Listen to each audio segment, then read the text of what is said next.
Oke, baik. Assalamualaikum warahmatullahi wabarakatuh. Waalaikumsalam warahmatullahi wabarakatuh. Waalaikumsalam warahmatullahi wabarakatuh.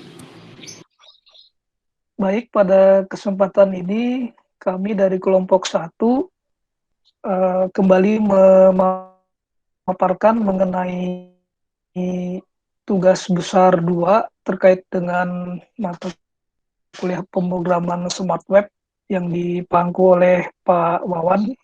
Kami dari kelompok 1, saya Habib Sadewa Ahmad, kemudian ada Ahmad Mundova, kemudian ada juga Alexander Prasetya Braja, dan juga Puja Iwal Ramadhani. Pada tugas besar 2 ini yang sudah kami terkait dengan rencana mingguannya, yaitu yang pertama kita sudah melakukan submisi pada kompetisi BEM Fasilkom. Terlampir ini adalah bukti kami sudah melakukan pendaftaran via Google Form, kemudian juga ada submisi mengenai materi yang dikirimkan ke 2021, kemudian terkait dengan materi dari pemrograman Smart Web, tugas besar 2 terkait dengan platform alat tulis kantor ini. Yang pertama akan kami paparkan nantinya adalah mengenai manual book, dan juga nantinya juga terkait poster, dan juga ada yang akan dijelaskan nanti oleh Mas Puca terkait dengan webnya, yaitu terkait dengan crawling dan sebagainya. Kemudian ada juga nanti yang akan dijelaskan oleh Mas Ahmad Mundova terkait dengan algoritma crawling dan sebagainya. Dilanjutkan pada sesi demo akan di share screen.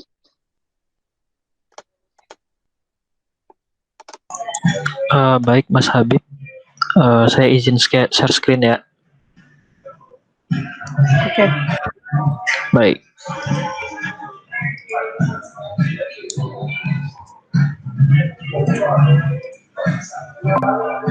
Apakah sudah terlihat, Mas? Oke, sudah terlihat, Mas. Baik, saya akan mencoba untuk melihatkan fitur-fitur yang ada di web yang sudah kita buat rancangan sampai produk jadi. Nah, ini adalah tampilan awal dari aplikasi tulisannya.store. Di sisi atas terlihat di sini ada profil, cara pembelian, keranjang belanja, dan pemesanan barang. Nah, di sini ada produk-produk yang disediakan untuk para konsumen untuk supaya bisa dipesan atau dibeli. Baik, yang pertama di sini ada produk terbaru. Nah, di sini ada produk untukmu yang berarti produk yang direkomendasikan kepada konsumen untuk dibeli. Nah, kita akan mencoba untuk membeli suatu barang. Contohnya seperti ini. Nah, di sini harus melakukan registrasi dulu untuk melakukan pembelian. Nah, kita akan coba jika belum ada akun, silakan klik register. Jika sudah ada, silakan pilih login. Nah, contoh form register untuk konsumen seperti ini. Nah, kebetulan untuk ininya sudah dibuat, bisa kita coba.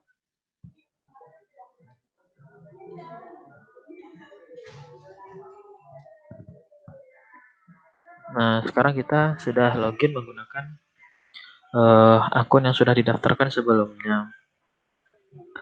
Nah, untuk ini kita coba untuk melakukan pembelian. Nah, ini adalah halaman untuk checkout dari barang yang ingin dibeli oleh konsumen. Nah, misalkan ingin memilih barang yang lain, silakan klik lanjutkan belanja. Nah, misalkan mau beli produk yang lain, nah jadi akan menambah, misalkan kuantitinya 3 dan ini misalkan 5 dan sudah terakumulasi sekaligus. Jika sudah selesai belanja dan akan mendapatkan nomor order dan ini invoice-nya. Setelah itu dari sistem ini juga bisa merekomendasikan produk yang bisa kita ambil crawling data dari contohnya untuk Shopee. Nah, di sini saya akan mencoba untuk mengambil ID Shopee yang sudah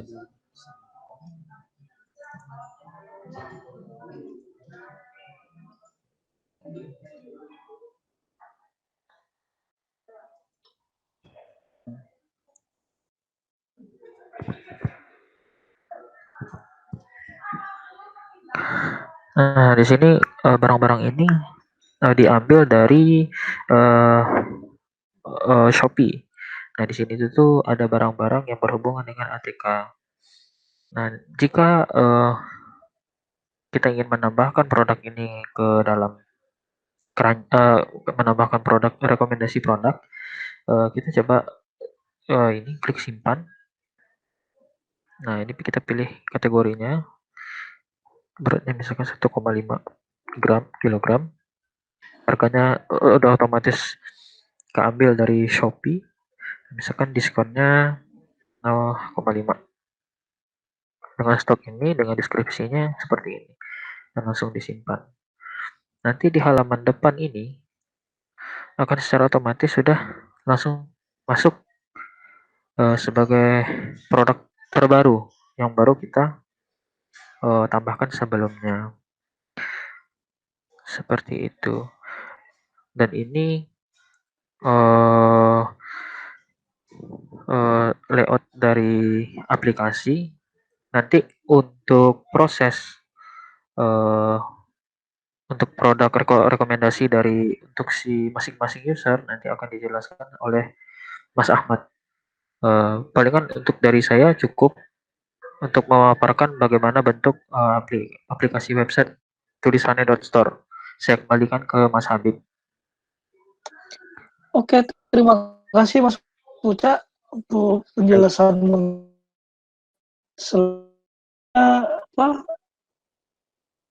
terkait dengan algoritma bisa dipaparkan Mas Ahmad. Oke, baik. Terima kasih Mas Habib. Tadi sepertinya Mas Puca kelewatan untuk mempresentasikan yang bagian admin ya Mas ya? Oh iya, apakah mau ditampilkan untuk yang adminnya dulu Mas? Boleh Mas, Oh, biar baik. sekalian. Ya. Oke, Oke, baik. ya boleh ditambahkan dulu Mas Puca. Baik.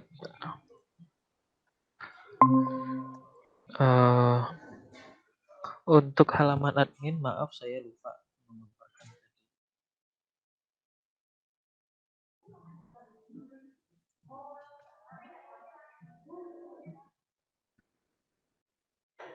Adalah halaman admin untuk administrator dari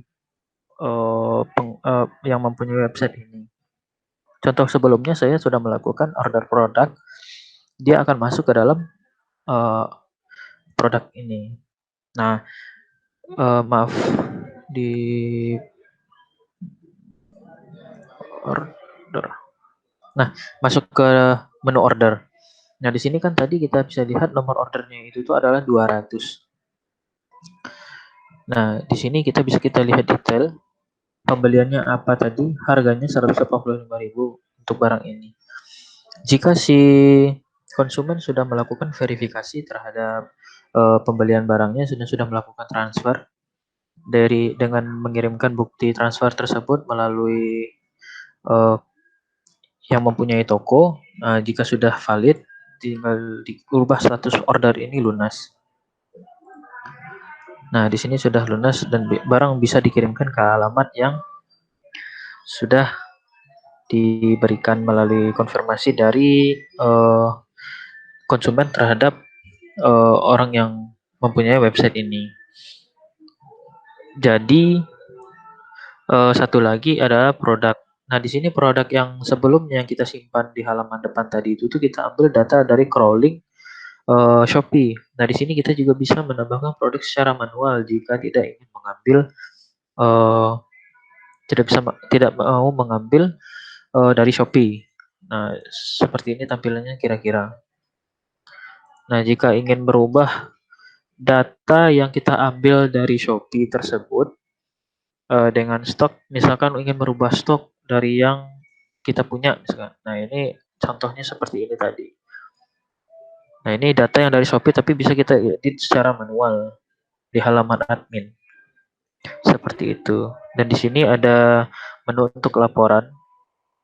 Jika laporan transaksinya juga bisa dipilih. Palingan untuk di halaman admin seperti itu aja sih, Mas, yang bisa saya paparkan. Kira-kira bagaimana, Mas? Saya kembalikan ke Mas Habib. Oke, terkait penjelasan admin, saya rasa sudah cukup lengkap, Mas Buca. Mungkin bisa dilanjutkan oleh Mas Ahmad Mundova terkait dengan algoritmanya yang kita gunakan. Baik, terima kasih Mas Habib. Izin saya screen.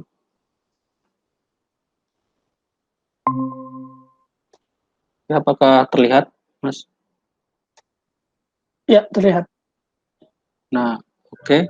Nah, di sini adalah halaman dari dashboard yang halaman utama ketika user belum melakukan login ataupun sudah melakukan login. Nah, di sini ada menu produk untukmu. Ini adalah menu yang telah menerapkan, telah mengimplementasikan algoritma item-based collaborative filtering. Nah, untuk lebih jelasnya akan saya paparkan source code-nya di sini. Apakah terlihat, Mas? Halo? Terlihat, mungkin Oke. bisa diperbesar sedikit, Mas Ahmad. Yang list di sebelah kirinya mungkin bisa Oh, ini. Oke ya. ya, Ini ya. dikecilkan. Oke, siap. Oke. Nah, di sini saya menambahkan menambahkan modul collaborative filteringnya pada modul home di sini. Pada bagian ini, pertama-tama saya mengambil data session dari ID customer yang melakukan login.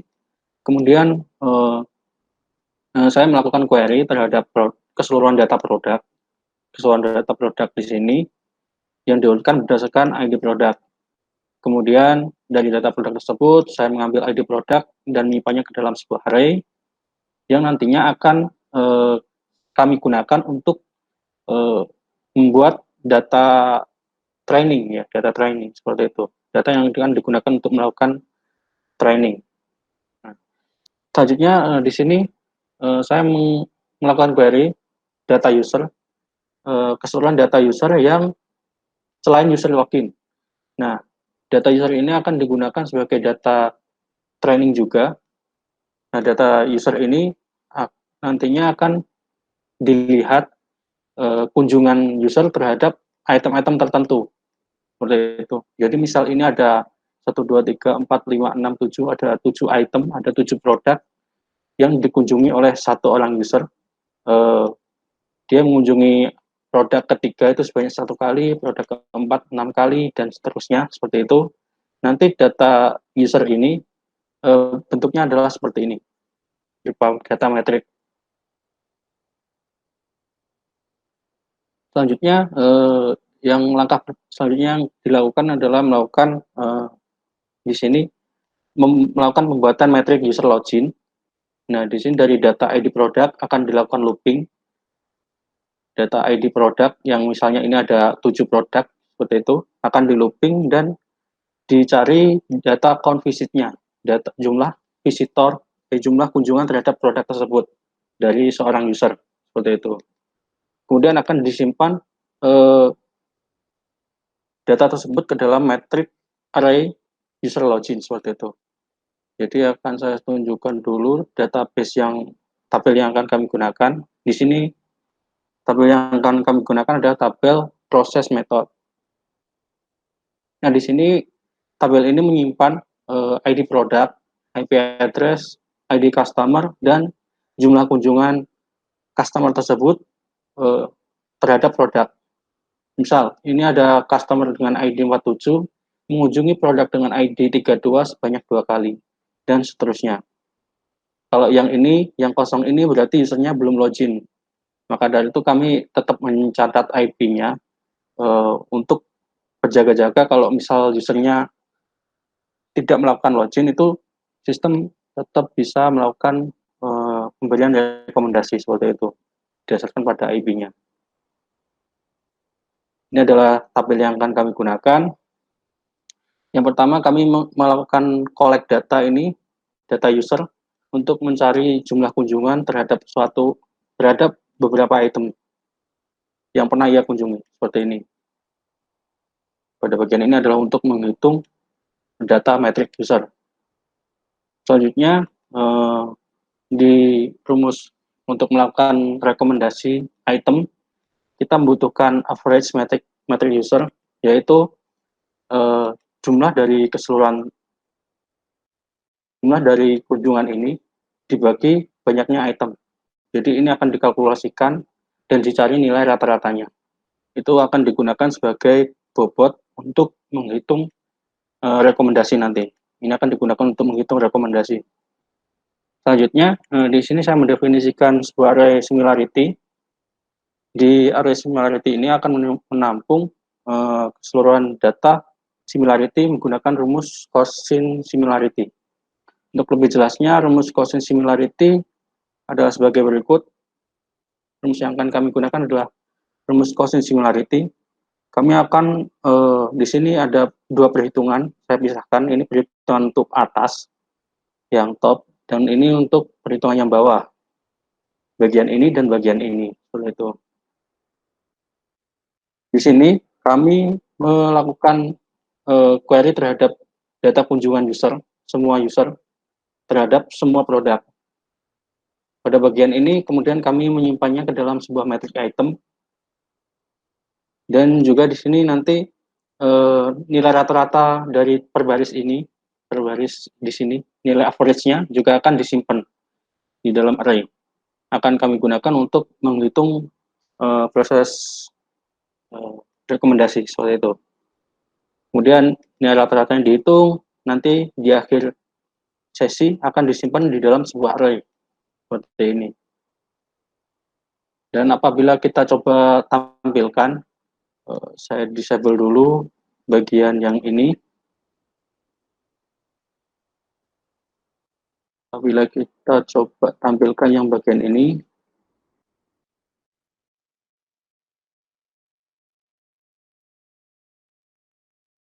nah, maka akan tampil di sini proses perhitungan similarity yang telah dilakukan pada indeks 0, ID customer 47, similarity terhadap produk satu dengan produk lainnya itu segini, dan nilai rata-ratanya seperti ini, dan kemudian di sini ada metric item yang tiap user, seperti itu.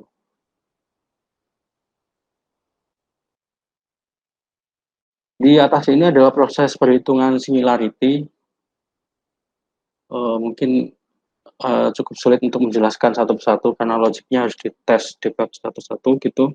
Nah, intinya tadi ada perhitungan untuk kalkulasi yang top sama bottom yang sudah saya sebutkan sebelumnya. Perhitungan top adalah perkalian dari value metric dengan metric yang sedang metric user login, kemudian disigmakan, dijumlahkan keseluruhannya, dikalkulasikan selama looping. Kemudian ada perhitungan bawah juga sama, nanti akan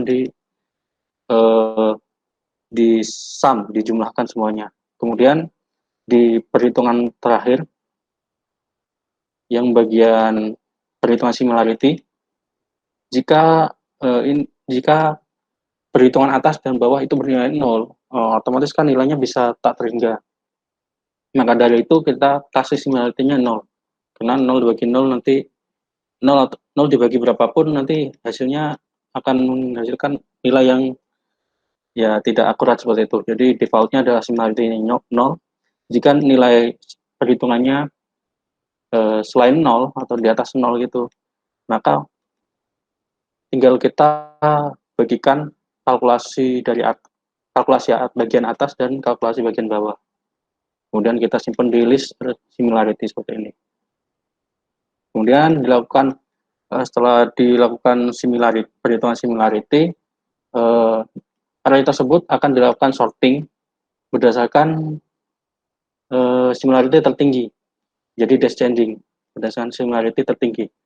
Nanti akan didapatkan misal ada 20 item diurutkan tertinggi itu user mana saja seperti itu. Selanjutnya untuk membatasi perhitungan yang terlalu banyak, kita menentukan jumlah neighbors-nya, yaitu jumlah data yang akan kita gunakan untuk menentukan rekomendasi. Jadi di sini kita menentukan 5, ada 5 user, rating user dengan item akan kita gunakan untuk menemukan nilai rekomendasi seperti itu.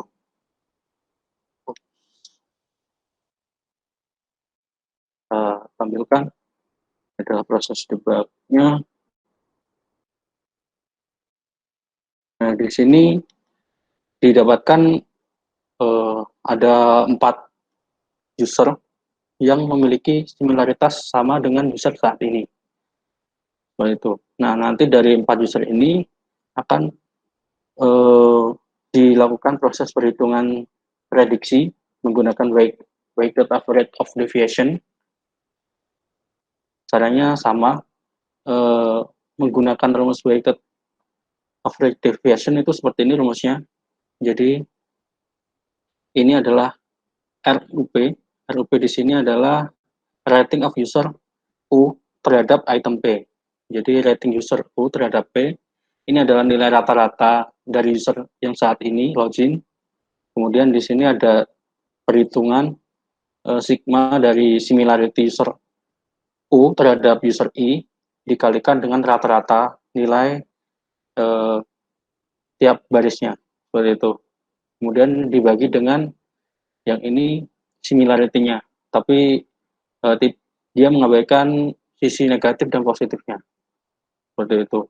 Nanti akan ditemukan nilai rekomendasi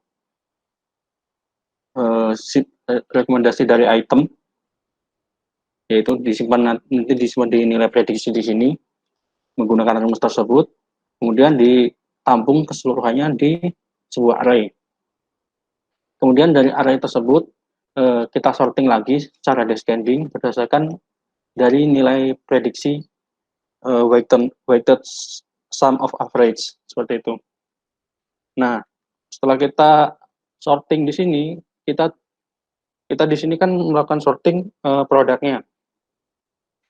Jadi langkah terakhir adalah kita cukup menampilkan data tersebut kepada layar. Maka akan didapatkan rekomendasi item. Ini adalah usernya belum login di sini. Jadi itemnya misal di sini ada Canon Figma, Lenovo M70 dan lain-lain.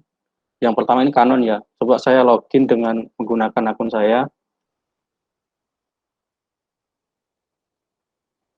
Oke, udah login.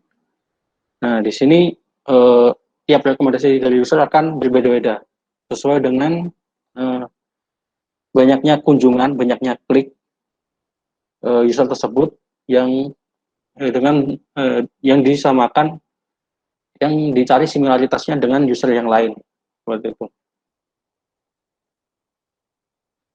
Kurang lebihnya algoritmanya seperti itu. Mohon maaf kalau penjelasannya kurang akurat, kurang detail, kurang jelas. Saya kembalikan ke Mas Habib.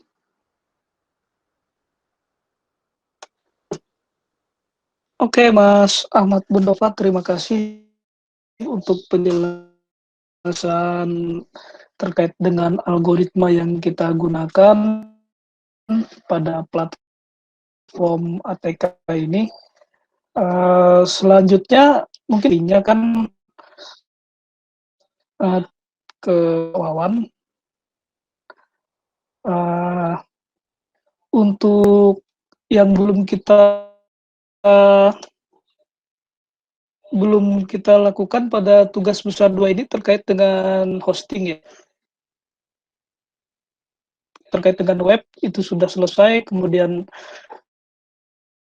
algoritma juga sudah, manual book terkait juga dengan poster.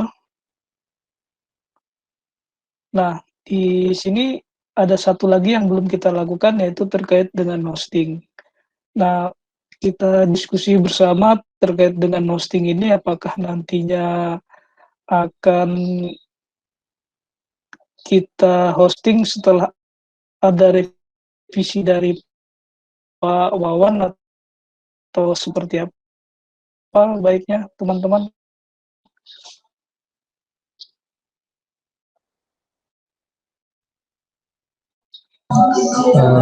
Berarti harus menunggu revisi dari Bapak dulu kan ya, Mas ya?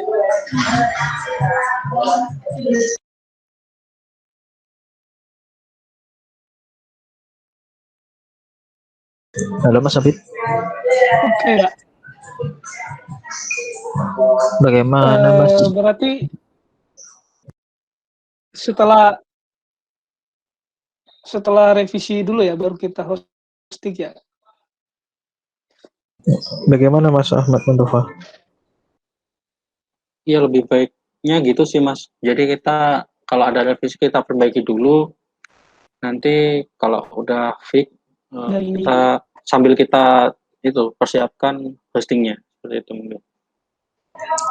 Kalau saya sih boleh Mas. Gimana Mas Habib? Oke, berarti kita menunggu dulu revisi dari Pak Wawan, kemudian terkait dengan hosting baru kita lakukan setelah ada revisi dari Pak Wawan ya. Baik Mas, bisa Mas. Oke, untuk presentasi tugas besar 2